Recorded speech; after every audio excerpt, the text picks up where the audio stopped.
Thanks. I'm just glad the slides have changed so that it's a big picture of me behind too. First of all, I feel very privileged to be here. I'm a practitioner. I work in schools. I work in a school. Normally, I'd be working with a group of kids right now, 9:30 to 11:20, but I've told them that I'm in Plymouth for a conference, and they were like, really impressed. I haven't got the answers either, right? But my job for the next hour or so is what I ask for you. You guys just relax. I'm not going to be putting anyone on the spot. You're not moving around. There's no icebreakers. My job is working with children, so that's my experience. I'm not as experienced as working with adults, but my aim for you guys is over the next hour is if you can leave at 10:45 with 3 things in your mind that you think, oh, I hadn't really looked at it like that before, or yeah, maybe I want to find out a bit more about that, or I'm going to try that out. Yeah, I'm interested in trying that out. If at the same time you fancy buying one of the books, then go ahead, but you don't have to. That was number 4. So a little bit about myself. It said on the original slide, head teacher. I don't actually use the title head teacher. My title is principal learning leader. So essentially, I'm a leader of learning. So I'm responsible for leading the learning of our children and the adults within the school. All right. The reason I tend to prefer not to use the word teacher is because the implication is I'm the person with the knowledge and it's my job to share that knowledge with the children. Actually, it's not. And over the course of the next hour, I'll talk quite a lot about how I empower the adults within an institution, but primarily from a selfish perspective in terms of how that impacts upon our students' learning. I have far too many slides, right? And sometimes I can go through none of the slides. Sometimes I go through a few. I will go through a few just to give you some examples. But if at any point you have a burning question or a thought, just put your thumb to your chest and you can share it. Otherwise, we can have questions later. I may tell you a couple of stories as well, because I think we learn through storytelling. I'm currently principal learning leader of 2 primary schools in East London. So if any of you are familiar with East London, the nearest station is Barking Station, and one's a 5-form entry primary school, and one's a 3-form entry primary school. The 3-form entry primary school, I'm currently in my 13th year as leader there, and the second one, I'm in my 5th year. All right, so I work in schools. I'm potentially an academic because I've got a doctorate in education, but essentially the only reason I study, whether it's a master's or a doctorate, is to be a better teacher and a better leader. So that's the aim of today. I'm going to be moving around, but I will have to go to the laptop every now and again to move the slides. So this is what I'm aiming for you guys today. And the first one is what we call relational and ethical leadership. Okay, so I think this is very important because I think there's a shortage of relational and ethical leadership in our schools because we need to consider our perspective in terms of our moral purpose, right? So regardless of where you are in this room, you might be a student teacher, you might be a leader, you might just be interested in education. The first thing is, what is our purpose? What are we aiming to achieve? Now, when I speak to, and I do presentations to audiences, but when I ask them what they say their purpose is, people usually say, oh, we want the children to have high academic outcomes, we want them to get this in their SATs, we want them, when they talk as an educator. And then when I ask them the same question, and I say, okay, put your hand up if you're a parent in this room. And then I ask, what do you want for your children? And it's completely the opposite. I want my child to be happy. So where are we misaligning that in terms of, and I'll make some big statements, and not everybody agrees with me, right? And that's fine, that's life. My responsibility isn't to everybody. My responsibility is to the students. So in one of those schools, there's nearly 1,000 kids. And I will focus on that school quite a lot. Because when you're successful in one school, people can ignore you and say, oh, well, you've done it once. But this particular school I'm working in is in the most disadvantaged ward in the local authority. 70% of those children are in the lowest 20% of disadvantaged households. And so we're thinking about what do we need to do to empower these children to succeed. And there'll be a few points that I'll be focusing on. The second one, it isn't just, when Chris is talking, structures are one thing, okay? But structures in your schools and your educational institutions influence the culture. And you have to consider your standpoint from how inclusive your thinking is before you consider how inclusive your practice is. And we all have our biases. And what I really want the educators that I work with to think of is there's two 8-year-old kids here. This child is really high attaining. This child is really low attaining. And remember, in our schools, we use the word high ability, low ability. And who likes to be called low ability? I don't like to be called low ability.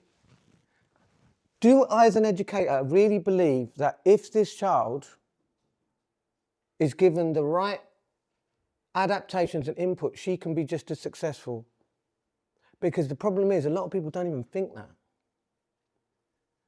And the other thing to remember, and this is with students, it doesn't matter if you're an adult or a child, students internalize the values that the educator in front of them holds of them. However implicit that is. And that is you're right, mate. That is impacted upon our language. So if she's struggling, I said, oh, don't worry. You go and get a book and you can read your book for a while. What am I telling her? So this is fundamental. The third bullet point is my expertise. Okay, so my expertise, my doctorate is in teacher professional learning. So I investigated the factors that impact upon teacher engagement in professional learning. Now the reason you can see why we might not get too many slides. The reason I'm saying, and it doesn't really matter. By the time you do your evaluations, I'll be on a train to London. And Chris will still be my friend anyway. The reason I'm saying that is, okay, one thing I like is when educators make things really simple, right? We should simplify, we overcomplicate things for our students. Let's make things really simple. The single most important factor that impacts upon children's learning outcomes, and I like to use the word children rather than students, and obviously in secondary schools they're older, but I'll just use that term children. The single most important factor that impacts upon children's learning outcomes, and when I mean learning outcomes, I don't just mean scores on doors, I mean their personal development, their social development, their emotional development. They are far more important than academic. Because you've got that, you can achieve anything academically. The single most important factor is simple. If you take out the influence of the home and anything outside the school buildings, it's as simple as the quality of teaching, right? And I believe that no teaching interaction is neutral. And it's a shame, but I should have told people to avoid the front row because they're going to get picked on all the time, right? Yeah. So I'm either going to have a positive impact on her or I'm going to have a negative. Very rarely is it neutral. It's an interaction. Social, all learning, I believe, is social, right? Now, if that's the case, the second most important factor that influences the quality of children's learning in schools is leadership. So it's straightforward. If I focus all my time on that third bullet point, I've got 1,000 kids in my school, our school, I teach 10 of them. I can't teach the other 990. So the best way for me to impact on those students as a leader is to focus on the staff professional learning. And with staff, that means midday assistants. We call our teaching assistants learning coaches. We call our teachers class leaders, right? So I look at the staff too, and I'm going to focus on teachers, right? I'm going to focus on teachers, even though we use the term class leaders. I see them as my class. Right? So if I'm focusing on their learning and meeting their learning at their needs and being inclusive in my approach to them, that is the best way for me to empower them to do the same for their students. The other thing to remember, and I was having a lovely conversation here, is if my child is in a school which is outstanding, are there any Ofsted inspectors in the room? Right, good. Okay, sorry. It's a flawed system. I was in Westminster last week talking to MPs, and I think I went off on one because they just restricted. What do you think of Ofsted? It's a corrupt organisation. If my child's in a school and it's graded outstanding and 899 children are flourishing, but my child isn't, well, that's no good to me, is it? So inclusion means, what am I going to do and how am I going to think about how I adapt our environment, our educators, in order to enable every child to thrive and belong? Feel that sense of belonging. It's their school. It's not the school, adult school, it's the student school. And this is really hard because much of what is happening, particularly in the last 10 or 15 years in our schools, is that decisions are made in the best interest of the adults. Is it better for me that you lot all sit in silence, facing the front in rows? Or is it better for the students? So just some things to think about. The fourth bullet point is, when I was asked to speak, and I was very privileged because I was sitting next to Julia Walters, who's the sister of Ruth Perry, who took her own life following an Ofsted inspection. I'm talking to MPs, they can't answer that question. If you don't know what you want, how are you going to have an inspectorate system to evaluate how close you're getting to what you want? And then the last bullet point is, I don't know what your expectations are. I don't know what you were thinking before you came today, but it's good for you to, social learning is you listening to me and relating that to where you are, wherever you are in your practice, and being quite assertive. So what we do is we create a system of education in which we want our learners to be passive. We want them to be recipients. I don't. I want them to be assertive. And the other thing to remember, anything you praise in an institution is sending out a message to everybody else what we value. And do I praise someone getting something right? Or do I praise someone remaining resilient when they're stuck? And there's lots of different things that I'd like to share with you, but I will be sticking around if we want to build on other stuff. So the first message I have when I talk to leaders is, how collaborative is your learning environment? Whether it's your classroom. Now, I'm working with 10 kids right now.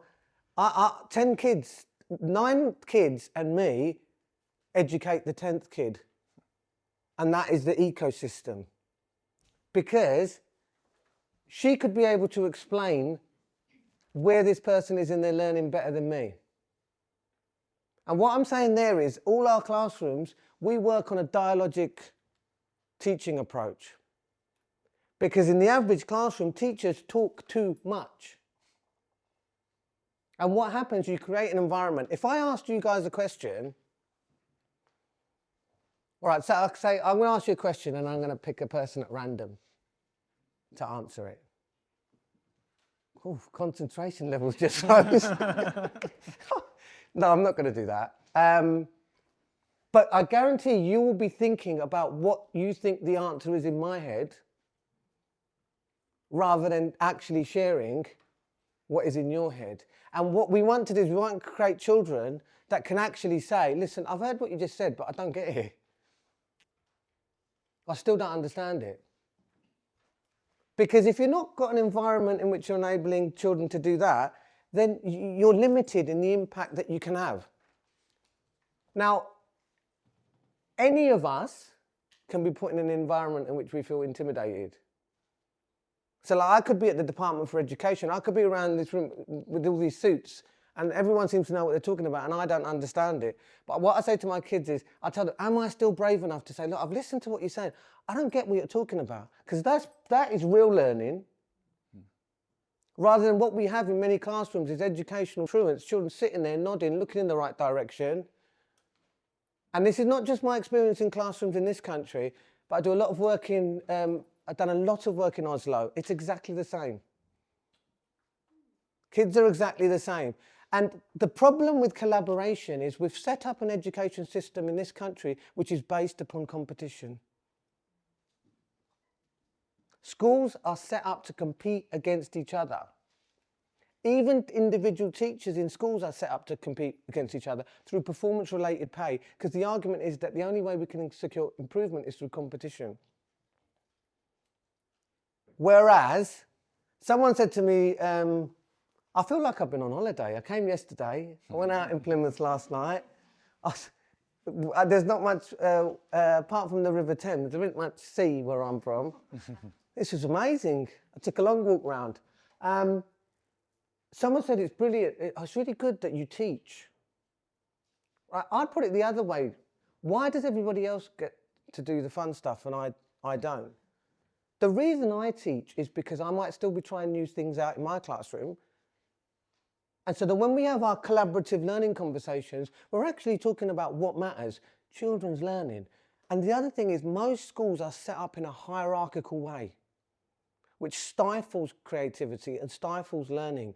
I want to create an environment in which everyone is taking risks, trialing changes, reflecting upon their practice, because that is what creates a really dynamic learning community. And then there's a culture of continued enhancement and improvement and growth. There's been a lot of research, one major piece of research that came out of Chicago in 2016 by Kraft and Pape, which looked across schools, and they found that in most schools, the average teacher, they accelerates in their development and learning in their training, and then they continue to develop in their first and second year, and that tails off in their third year. Why? I don't know why. Maybe it's because people are playing safe.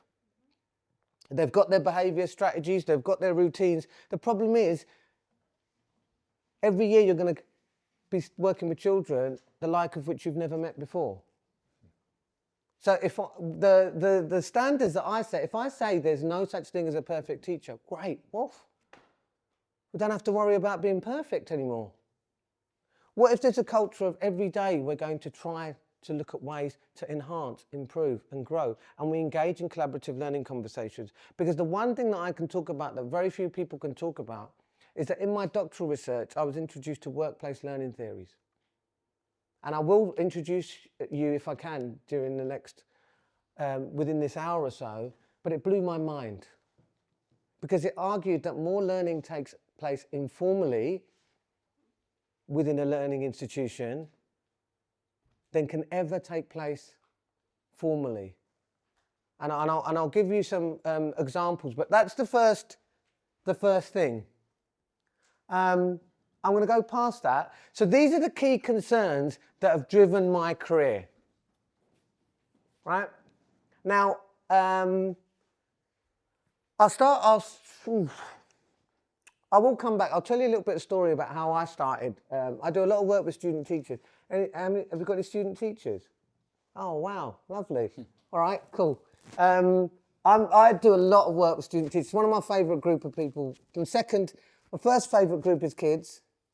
Second is student teachers. The more higher you get up in the echelons, the harder it becomes. So the first thing is, my key concern is the quality of teacher learning experiences. And I'll tell you why, because I'm going to jump around. But when I didn't have great experiences. Actually, I loved school, but I did get into quite a lot of trouble at school. Because I found it very difficult to sit still. I found it very difficult not to talk. And my first time I really felt like this was an amazing learning experience was when I was doing my PGCE. Because I was learning something, and then I was putting something into practice, and then I was seeing the impact. And that was really powerful for me. So when I first started, I started teaching in a school in Stratford, in East London. Has anyone been to Stratford? Yeah? Where you've got Westfields now and the West Ham London Stadium, there was nothing there. It was like a disused sort of cargo railway line of some sort. It was just disused. And when I first started as a teacher in my first year, I'm someone who likes to observe and watch. And what I realised was that there were teachers in that school. In my first class, I had my first class, right? And I remember really panicking because I think I've done my training year, but I don't really know what I'm doing. Now, I was really like panicking. And I looked on my first day, there was a list of the class on the door. And it just sort of dawned on me. And I remember the name at the top, Stacey Agbo, the first child. And I'm like, do her parents know? This is mad. The other thing is nobody looks like me, like in the school. And I'm like, this is not what a primary school teacher's meant to be. Are they going to respond to me? And I decided that I couldn't just be a teacher. I needed to do more learning. What did I learn on my PGCE? I learned undertaking research, doing little projects, readings, trialing things, reflecting things. So I went back to my university and I said to them, can I start the MA? Right, I need it because I don't think I'm going to be able to do this without them. And they said, yeah, of course you can. And when I went back to my school and I said to my mentor that, oh, I want to do my MA, what do you think they said? Right? What are you going to use it for? Yeah. They said, no, it's not appropriate for someone in their first year. It's hard enough for you to get through your induction and you need years of experience before you do an MA. So I did the only thing that I could do at the time, which is do it in secret. Which got worse because then I was asked to do the boys' football team on Thursday, but I had an arrangement with the university. I could come afterwards. The reason why I said that is because I was working in a school. In my first class, I had a 5-6 split. So some 5s, some 6s, which was quite great because they'd all come from different classes and I could build my own sort of relationship with them. But I had children in my class who couldn't read and they'd been hiding it. And it wasn't as if they'd been born in this country. And I thought, how could you get to that age and not learn how to read? Then I looked around me and I realised that there were teachers in that school who were passionate, motivated, enthusiastic, committed, great relationships. And then I also saw teachers in that school who shouldn't be anywhere near kids. Awful, negative, horrible.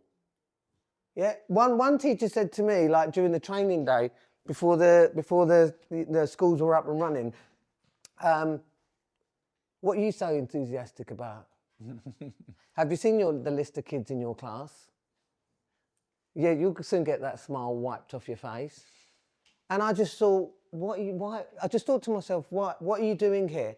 And so I'm thinking, how can it be that the quality of a child's learning is dependent on the teacher that they have? That is inherently unfair. So from that moment, I'm driven by a desire and commitment to create an environment in which the quality of a child's learning is not dependent on the teacher that they have. And I'm a governor of I'm a governor of a secondary school, and I can tell you that the average student adapts their behaviour according to the classroom that they're in. And they know intuitively if the adult cares about them. And you guys all sitting there, and you will have been secondary school, and you'll know, you'll have your own opinions. And we're going to talk about that. We're going to talk about your experiences, even if it's in your own reflections. Second one, opportunities for teachers to engage in research. There are very few opportunities for teachers to engage in research because it is easier for leaders to tell people what to do, then monitor the hell out of them, and create a culture of control and compliance. Now, if I'm going to do that, if I want to be that type of educator, and this is my team, right? They will be fine.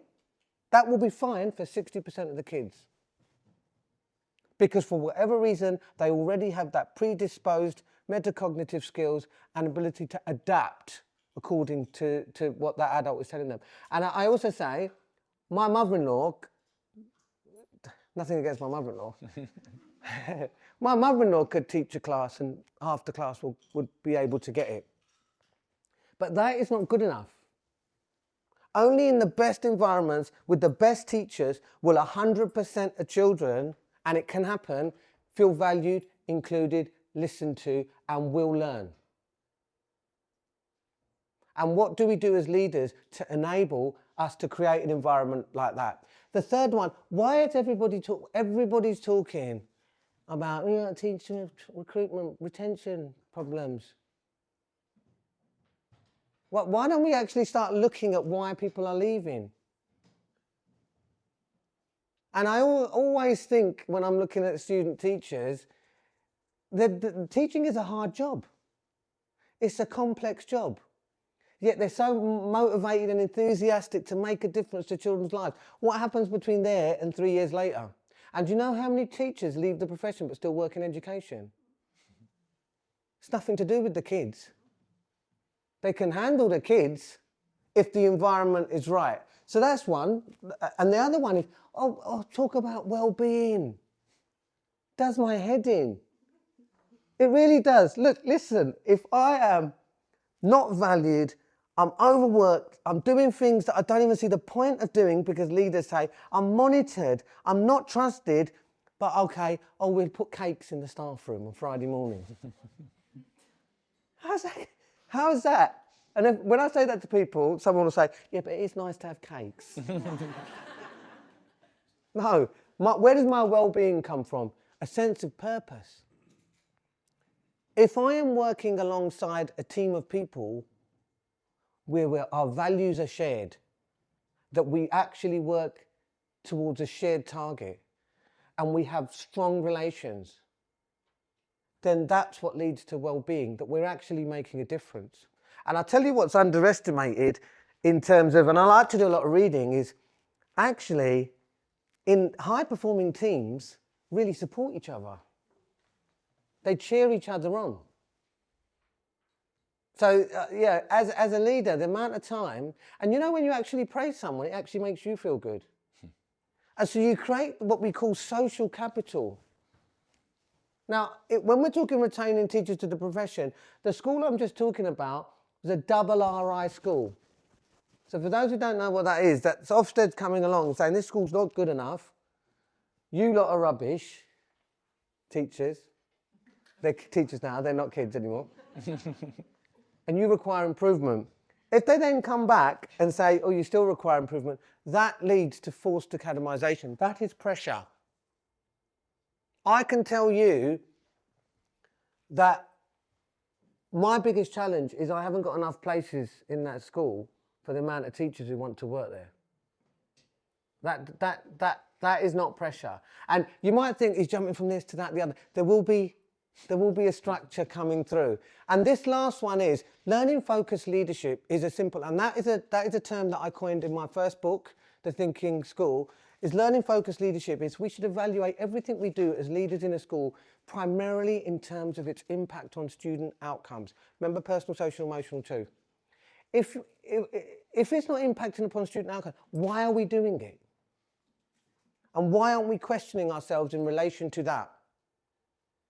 So if I'm a leader and these are my teachers, they are my priority because they are the ones who are going to facilitate learning in the classroom for those students in what we're going to agree is a very complex job. Now, if it's a really complex job, what is a teacher's motivation? Anything that I can do which makes that teacher's job easier, they're going to do. But how many things do we ask teachers to do that absolutely serve no purpose? Hundreds. Yeah. So I'm going to give you an example of what this looks like. We're quite a diverse audience in terms of our experiences. So, for example, let's say these three are year 3 teachers, right? Okay, and I can't explain everything to you, but some of this is drawn from 1950s Japanese economic theory. Yeah? And you might be I could have made that up, but you're thinking, whoa, that sounds impressive. By the time you research it, I've gone. No, it does. These three are 3-year 3 teachers. Now, in an average school, as a leader, and it's no disrespect to other leaders because this is what the system creates, is I'm going to tell you, this is our school improvement plan. These are your targets, what you need to achieve for these children. Right? Let's change it because you're year 6. Make it year 6. Right? So, the stats, we've got to do this, Ofsted are coming, boom, boom, boom. All of these pressures are being put on them. Right? Now, this is the curriculum for English, maths. We're going to give it to you. Right? But I'm not going to let you get on with it. I want you to do your little weekly plan from your medium-term plans, and I want you to do the planning. Then, now I want to check the planning. So I want the planning so I can check that you 3 are going to do what you're saying you're going to do. That still isn't enough. Now I'm going to come into your classrooms. I'm going to watch you teaching to make sure you're teaching what it says on the plan. Oh, but that's still not enough. Oh, can you send some children down with your books?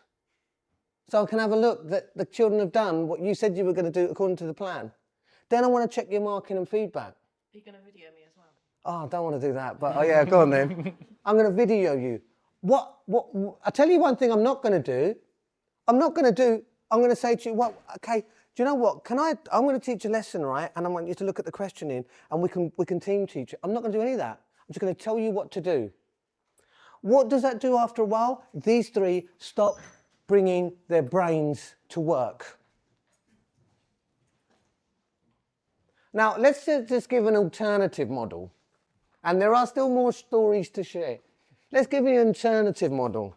Why don't I sit down with you 3 at the beginning of the year and say, guys, look, okay, this is the 90 children we've got. What would we like to, what do we want to achieve for these children? Because lo and behold, she actually does want to do her best for the kids.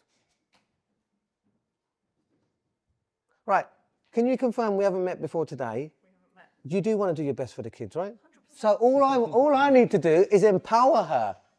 So why don't you guys come up with what you want, what you think you want to do for these kids? But what you can't do is take away the pressures of the local authority telling us we've got to reach this target for this many children getting these SATs. Otherwise, we get RI, forced academisation. I can do that for you. No. No, but do not underestimate, and I'll go through workplace learning theories. It's my job to mediate. Now, do I think by putting more pressure on you, why do I need to even tell you that? Do I think by putting more pressure on you, that's going to make you work harder? No. So one of the things that we talk about, sometimes when Chris and I talk, it's like, yeah. We say the same thing to someone else and they're like, what? Not in this case, but in some of the things that we do. But I will bring a theoretical perspective. But the argument is what could potentially be the results if there's empowerment at that level? That's just the first thing. The other thing for the student teachers to think of is we're telling you it's a really complex job. So do I make it less complex by taking pressure off or by putting pressure on? And just hold that because we'll go through some examples. Just think about that. What do you see as the purpose of education and what do you feel is your purpose as an educator? Just think about that for a moment. Because if you're not clear on that, the problem is most people think that is getting as many 9s as possible at age 16. And I'm on Twitter, and I never wanted to be on Twitter. No, it's because no one would publish my book because I had no social media presence. Because I didn't want to have any social media presence. So I went on Twitter and I started saying what I think. Man, I get a lot of abuse on Twitter. And I don't really mind, to be fair, because people are easily wound up. That's not my problem. But this is very important to me because I'll tell you what I see as my purpose as an educator. I look at every child that I'm working with, right? And I think to myself, what are they going to say about me in 15 years' time? When they're 25 and they're walking down the street, what are they going to say? Now, I'll tell you what they're not going to say. They're not going to say, yes, I appreciate the fact that my learning experiences in year 6 were limited by the levers of government policy such as Ofsted and the mediation of that through the local authority and the artificial target set so we didn't get required to improve. They're not going to say that. They're going to remember how you made them feel. They're going to tell you what you said to them. And the reason I know that is because I bump into people all the time. And when they see a teacher they didn't care about, they don't even say hello. So I have a responsibility there. I'm working with a young girl at the moment, and I don't mind sharing, her name's Janisa, and she's 10 years old, and she's a Romanian Roma traveller child, which has its own complexities because there is racism from Romanians towards Roma travellers. And the percentage of traveller children, I mentioned this to Chris last night, only 9% of traveller children in this country get a 4 at English and maths, GCSE. That's 9% getting a 4. 4 isn't even meant to be that high, is it? Right? Now, I've talked to her about university. Not that I'm saying she has to go to university, but she will internalise the beliefs that I hold. Now, I'll give you an example. I could leave my group by themselves in a classroom today, 10 of them, and I might give Janice the responsibility overseeing them, and they will work for an hour. They will work for an hour, and they're working on a subject they semi-struggle with. They'll do that by themselves. They don't need the adult. Because they believe, they've internalised that that's what I believe. So consider to what extent education is mediated through a culture of control. So the first thing which comes from inclusion is values.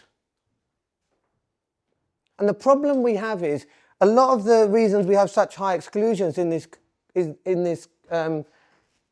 country is because people think, well, I can't possibly teach.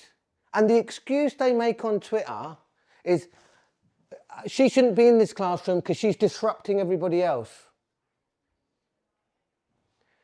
I guarantee the kids don't think that. But nobody asks them.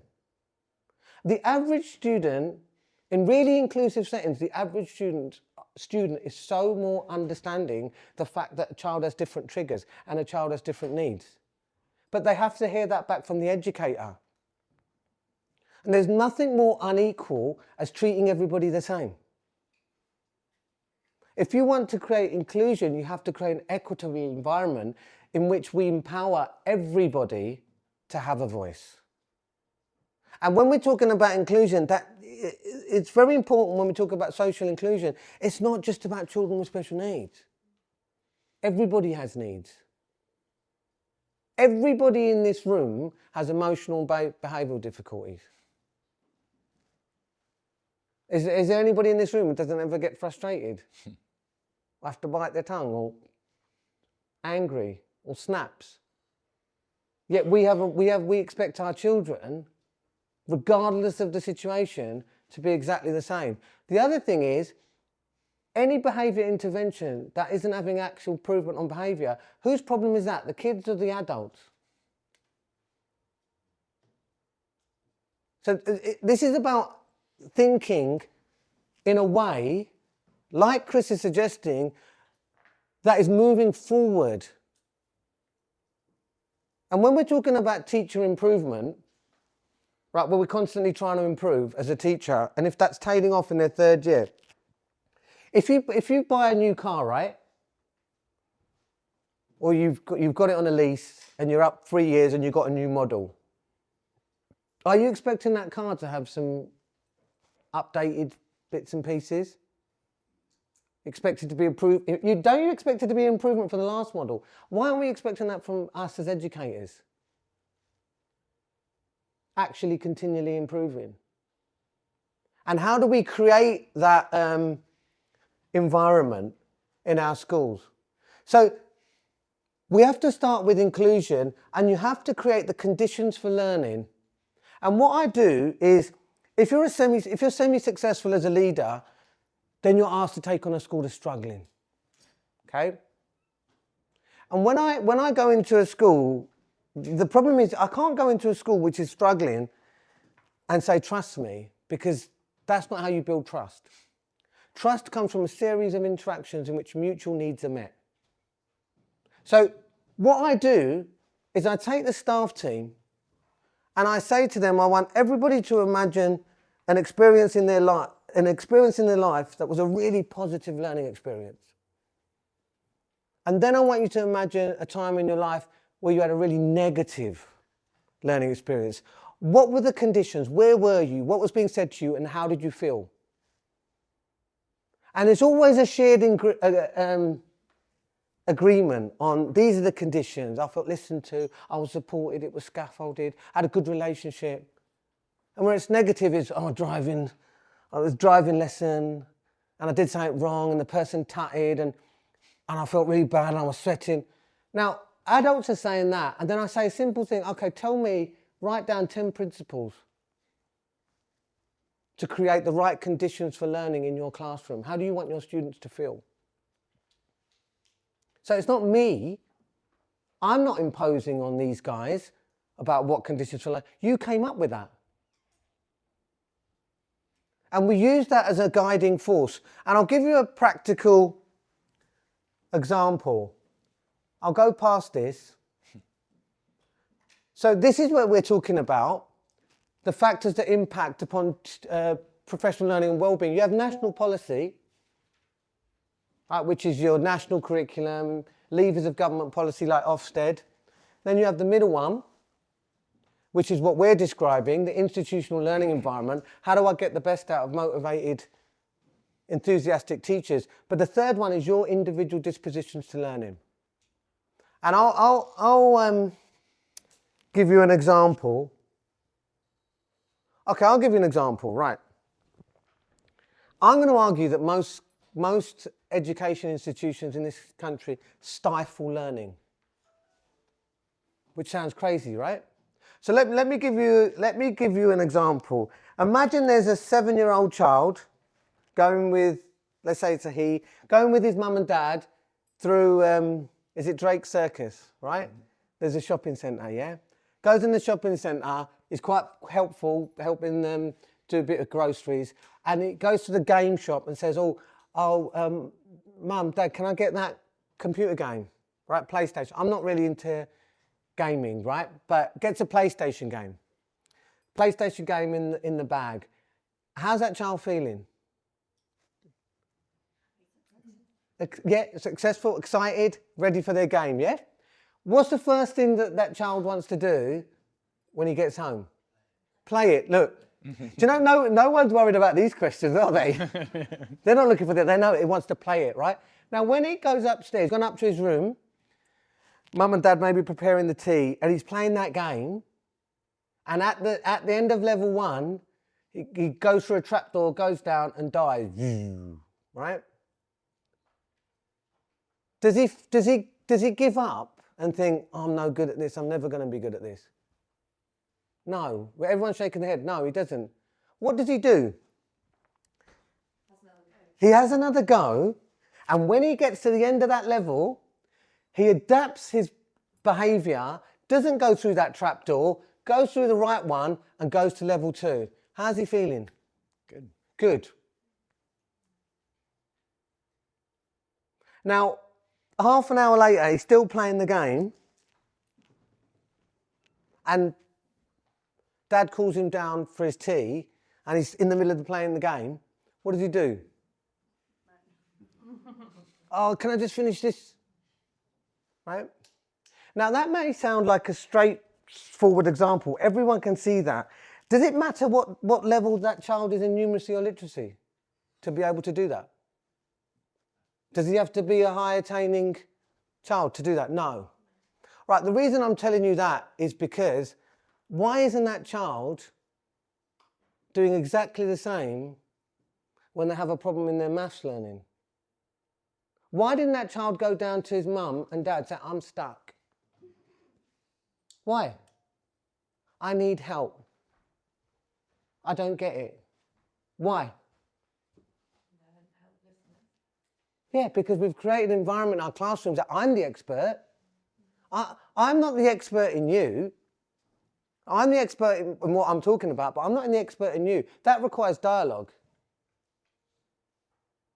And my argument is, why can't we create an environment in which those children are saying the same about their maths? Because actually success in maths breeds success. Maths is fun. Maths is challenging.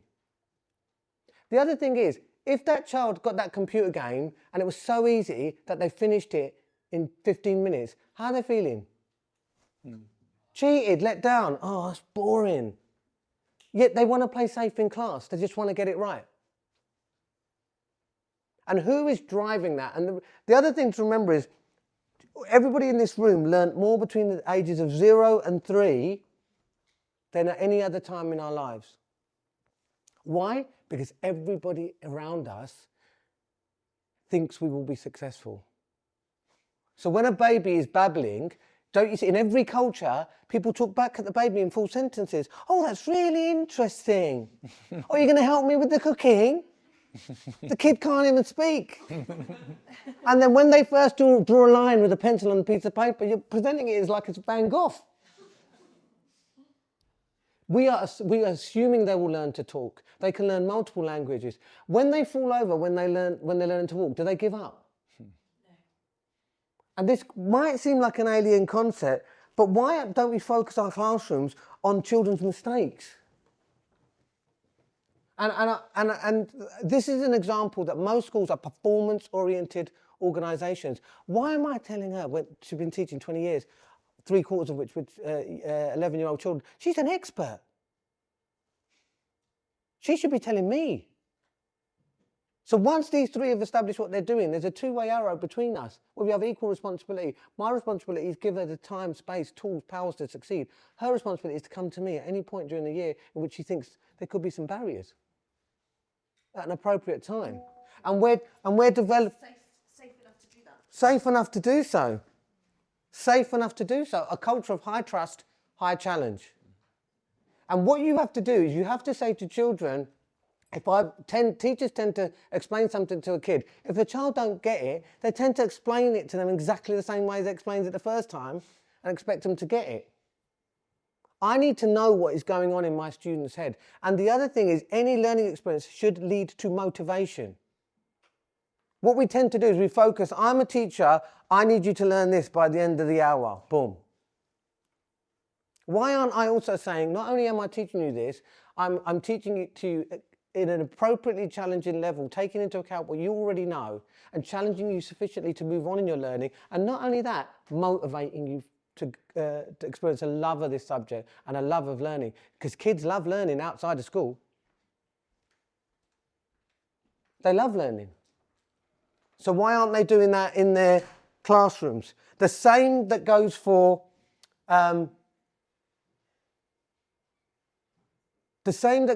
adults.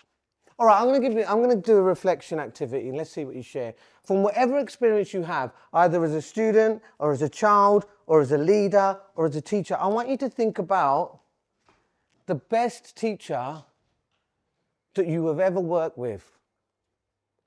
And I want you to imagine them in your minds. And I want you to think about what skills, attitudes, and dispositions that they have. So just imagine that person in your mind. Could be someone who taught you, could be someone you worked alongside, could be someone you led. Okay, just shout out, what sort of skills, attitudes, dispositions did they have? Curious, right? Underestimated. They're curious, they want to try different things. They want to find out, they're interested in the children. I expect the teachers I work with to know as much as possible about that child. Where they live, do they share a bedroom? Where can they do their homework? What was their previous school? Anyone else? They have high aspirations for their children, right? And remember, this is long term. So what if you didn't get anything today? If someone doesn't understand it, we'll just finish it with one word. Yeah, you don't understand it yet. And when we're talking about building conditions for learning, what we're aiming for is metacognition. Remind me to come back to that in a moment. Anything else? They were safe. Sorry? They were safe. Consistent, right? As a child, I need to know that the person I'm working with isn't going to be praising me one day, shouting at me the other day. This is about consistency. It's going to enable me to feel safe. What else? Non-judgmental. Non-judgmental. Who said that? Yeah, non-judgmental. In a dialogic classroom, because if we can come back and do something again, we'll talk about dialogic classrooms, is our teachers, when a child gives a response, we say nothing. So they're not looking at the reaction. They're actually sharing what they really think. Non-judgmental, aspirational. Engaging, yeah. I think, sometimes like I say some really weird things on Twitter. The other day I said, I think that students should enjoy coming to school. You'd think that was weird. Comments, I'm not an entertainer. Engaging means if I don't look like I'm enjoying myself in this room, or I don't have a passion for what I'm learning and sharing, how do I expect the students to develop that? Now I'm going to ask you something else. What if every person in your school, every teacher had those same dispositions and attitudes? What would the learning environment be like? And what would the potential impact be like for the students in that school? And so my premise from that first day in Stratford was how, and 8 years of doctoral research as well while working full time, how do I create an environment, a really expansive learning environment, which develops those same dispositions and attitudes, which is why I really like working with student teachers, because in the wrong environment, you can suck the enthusiasm out of them, but in the right environment, they will fly. Just so that you know, it's not just me. This is a couple of examples of other research. This is an OECD report coming just a few years ago, which argues what 21st century teachers need. Number one, empower teachers to play a role in decision making at the school level. Why do I have to make all the decisions? Everybody can be empowered to make decisions. And the third one, principals need to focus on teaching and learning. What takes them away from that? And this fourth one, how do you strengthen teachers' confidence? Like I said to you when I started my master's, continual engagement in research. So I actually understand why things work. We pay 60% towards every teacher in our school to do a master's. 100% of teachers in Finland have a master's degree, 100%. Do we know what percentage of teachers in this country have a master's degree? Not 100. Between 2 and 3. Between 2 and 3. Right, and there is a final point here, and I'm going to finish exactly 45. And this is what Professor Vivian Robinson out of the University of Auckland is arguing, that actually if leaders are leading teacher learning and development, it has twice the effect size on the next highest dimension of student leadership. And again, remember there's going to be a final flourish to this. I'm going to give you an example. Okay, so just so that you know, this is the thinking teacher. This is what a thinking teacher, right? So we've got a student teacher, right? Yeah, and you're doing a practice right now. What year group? Second year BEd. Second year BEd. So you've done a recent school experience? Yeah. What year group did you do it with? I did year 1 and 2 at SEN school. Okay, right, brilliant. So, what would happen to these guys in their first year? First of all, our values are aligned. But within 4 weeks of you teaching your class, you have more expertise than I do. If I went in and taught that class, I could not do it as well as she could because I haven't had 4 weeks of getting inside those children's brains, minds. I could do an all singing, all dancing, but it's only going to impact so far. The second one is we've agreed on our conditions for learning. How do we want our children to feel? Then when we're looking at transformative teaching, we engage in reflective practice. So all of our sessions involve reflection. Every person in the school is developed as coach. We don't do any judgmental lesson observations. I have never done a judgmental lesson observation. 10 years before Ofsted stopped doing them. They are completely inappropriate. There's no way I can go into a classroom for 20 minutes and judge the impact of that teacher on that class over the course of the year. Then we have lesson study, appreciative inquiry, assessment for learning, dialogic teaching and metacognition. And if we go back to the start, this higher attaining child, this low attaining child, there's one little story I will share before you go, but we're going to go on this point. We start labelling our children as soon as they come into our schools. My highers, my middles, my lowers. Learning is not a race. And my argument is that if she is higher attaining, do not underestimate that the proportion of CEOs in this country who were born between September and December is significantly higher than those born in July and August. And in Australia, because the academic year runs January to December, it's January to March. Why? Because we're comparing a child that's born on September the 1st and has just turned 5 against a child who's born on August the 31st in reception who's just turned 4. So we know that in early years, at the end of reception, the autumn-borns are higher than the spring-borns on average and higher than the summer-borns. So what I'm saying is that she's come into this classroom with better self-developed metacognitive skills. She's able to self-regulate and self-assess. She hasn't. So why am I filling her with knowledge? Why don't I just give her the metacognitive skills to be able to be as successful as she is? Which is completely ignored in classrooms. Now, the final story, so this is what we're looking at in our road to metacognition. So have I got 4 minutes for the final story, Chris? Yeah, of course, yeah. Yeah. This was the first school where I was appointed head in June 2012. I was appointed in March in September when I got there. I was appointed in March and it was put in a category of requires improvement in June. If that had happened before my interview, I probably wouldn't have been appointed. Okay? One of the lowest performing schools in the local authority. This was the second school I was asked to go into. 3 head teachers had left in the past 18 months. One had done a Key Stage 1 assembly and walked out the fire exit and wasn't seen again. It's not a tragedy. They were running another school and thought, I'm not handling this anymore. Parental discontent. Anyone seen the film Jaws? Mm-hmm. Yeah, when they had that council meeting and they're deciding when to close the beach, it was like that. They had to go to a secondary school, that many parents wanted to come, and the entire governing body resigned, right? And this is the worst.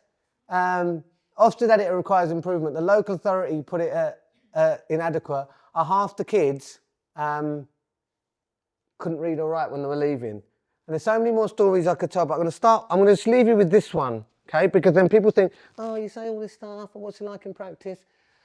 You might not say that. I started at that school, and it was on its knees. Teachers, many, enthusiastic, were just drained. One initiative to the other. We got to do this for the local authority. We get another RI. You're going to lose your job. And the first thing I do in each of those 3 schools is the same thing. First, I say, everyone needs to just chill out a bit. No, I'm being serious. It's stressing me out listening to you. How do the kids feel? Because that pressure goes on to the kids.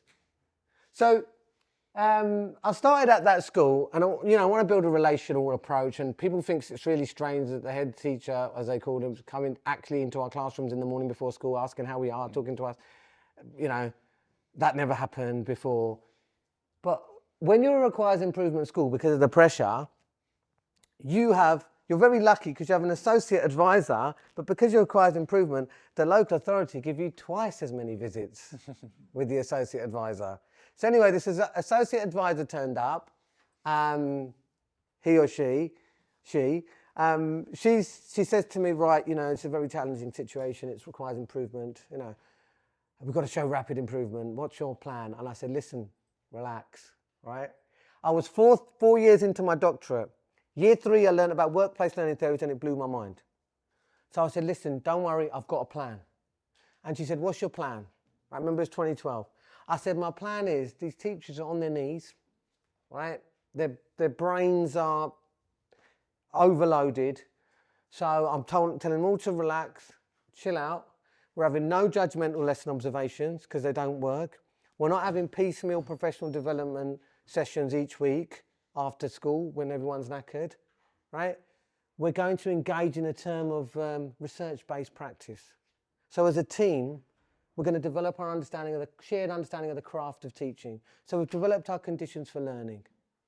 We're going to look at the work of Professor Paul Black and Dylan William. We're going to understand assessment for learning, quality questioning. And then each of the year group teams who are empowered to set their own targets for the year, remember, coming back over here, in relation to the research and the context of the 90 children they work with, they're going to come up with a research question. And I'm going to give them a scaffold just for them to consider key questions they want to focus on. And we're not having judgmental lesson observations, we're going to have peer learning, where the 3 of them go into each other's classrooms. So she will identify an area of practice she would like them to provide a reflective lens on. So this particular group don't seem to be making as much progress as others. Can you have a look at the class input and see what their impact is? I went through that and then I said at the end of the term, we're going to come together on a celebration event where each year group is going to share what they have learned. And we're going to put that learning together and we're going to entitle it our Assessment for Learning and Teaching Policy rather than having it imposed. And that's going to be our roadmap to improvement. Oh, you're nodding as if you think that's a good plan, right? Yeah? He thinks it's a good plan. What do you think she said? Who said that? Yeah. She said, are you mad? Are you mad? Well, I'm sorry I'm taking up a bit of your playtime as well, because it is playtime. Are you mad? And then she said, you're not going to do that. All right? You're not going to do that. What you're going to do is you're going to go in and you're going to observe every teacher and you're grading their lesson according to whether they're outstanding, good, requires improvement, or inadequate. Because we all like being told we're inadequate once in a while, don't we? And then you're going to go back in 4 weeks later, and she didn't tell us going to do anything in between. No, she didn't. That wasn't even meant to be funny. You're going to grade them again. And if they haven't improved, you're going to put them on a support plan, and you're going to share that with the governing board.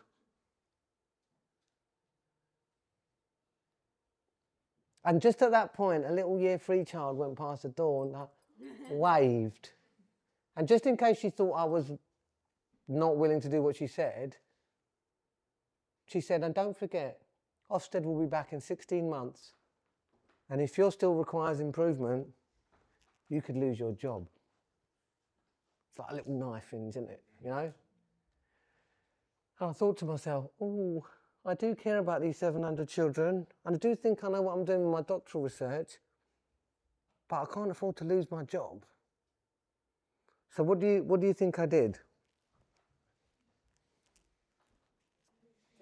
Did it anyway. Of course I did. And then at that point, Angela came in, who was from the office, all enthusiastic. So how'd it go? I said, yeah, it was all right. And where she'd said, like, oh, you've got to do this with the governing board. And then Angela goes, what are you going to do? I said, I'm just going to lie. Next time she comes, I tell her I did it. And the moral of that, well, the moral of that, the moral of that, and this is the conceptual framework in the book, this is what we do, but the moral of that is those same teachers that were told they were no good are the same teachers that led, and I don't do anything I don't care about Ofsted, but it's not remiss of me to say, those same teachers led that same school, who were told they weren't good enough, who were going to leave the profession, they led that school to outstanding. I didn't. I just facilitated the environment. But the school is all, the only bullet point, the top bullet point that's important, is the school's been awarded the Mayor of London Schools for Success Award 5 consecutive years. It's only run for 5 years. Hardly any other school in our local authority got it once. No one got it twice. It's 5 years. And we didn't do anything for that award, but it's for the highest, top 6% of schools in London, for the highest progress, for the lowest prior attainers. Which is important to me because we're impacting upon everybody. And the last one, I've been ahead for 13 years, and I've spent a grand total of £28 across 3 schools on recruitment, retention and advertising. That was for Gemma in the office. Yeah. And my final point is, I'm not looking at my phone. I'm enjoying myself. I feel like I've had a holiday, right? Honestly, Chris took me out last night. It is not difficult to lead a school of empowered, motivated, included, master's level teachers. In fact, it's easy. And my final one is last year, for entire 12 months, I led that 5 form entry school where I'm the only person on the leadership scale. That was financial, but there's no leadership team because every individual is seen as a leader. And if you're working in an environment in which your values are aligned, you feel included, you have a sense of purpose and agency, we were talking about agency last night, weren't we? Then you are, not only are you far more likely to succeed, you don't get sick so often. So that's where we are. Hopefully I achieved the objective of the three things. And hopefully there'll be some questions for consideration later. And I have eaten into the playtime quiz. Thank you.